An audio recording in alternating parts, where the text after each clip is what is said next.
السلام علیکم ورحمۃ اللہ وبرکاتہ۔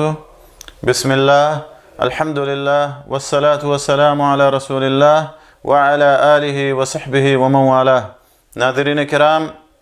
ماہ شعبان اسلامی اور ہجری سال کا 8واں مہینہ ہے۔ اس مہینے کے فضائل اور خصوصیات میں سے سب سے پہلی بات یہ ہے کہ یہ وہ مہینہ ہے جس میں بندوں کے اعمال بارگاہ الہی میں پیش کیے جاتے ہیں، جیسا کہ اسامہ ابن زید رضی اللہ تعالیٰ عنہ کی حدیث میں ہے کہ رسول اللہ صلی اللہ علیہ وسلم نے ارشاد فرمایا: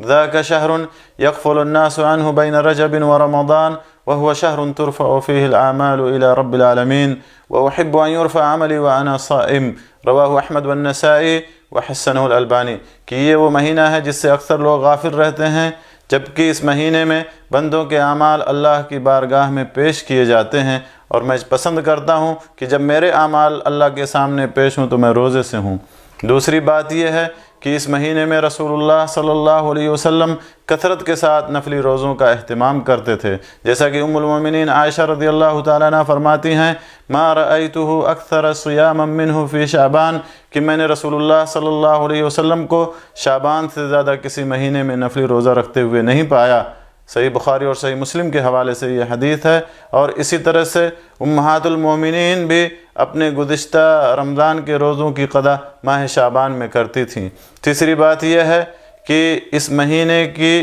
15 تاریخ کی رات کے بارے میں ایک حدیث بیان کی جاتی ہے معاذ بن جبل اور دیگر صحابہ کرام سے کہ اللہ تعالیٰ 15 شعبان کی رات کو اپنے مخلوق کی خبرگیری کرتا ہے اور تمام لوگوں کو بخش دیتا ہے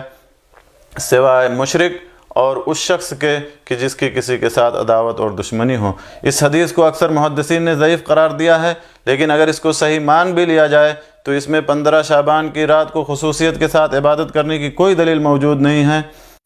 لہذا ایک مسلمان کو چاہیے کہ اس مہینے میں کثرت سے نیک اعمال کرے، نفلی روزوں کا اہتمام کرے اور بدعت و خرافات سے دور رہے، جیسا کہ بعض لوگ اس مہینے کی 15 شعبان کی رات کو شب برات کا نام دیتے ہیں۔ اس دن خصوصیت کے ساتھ عبادت کا اہتمام کرتے ہیں، دن میں روزے کا اہتمام کرتے ہیں اور قبروں کی خصوصی زیارت کرتے ہیں اور روحوں کے آنے جانے کا عقیدہ رکھتے ہیں، حلوہ خوری کرتے ہیں۔ یہ تمام اعمال میرے دوستو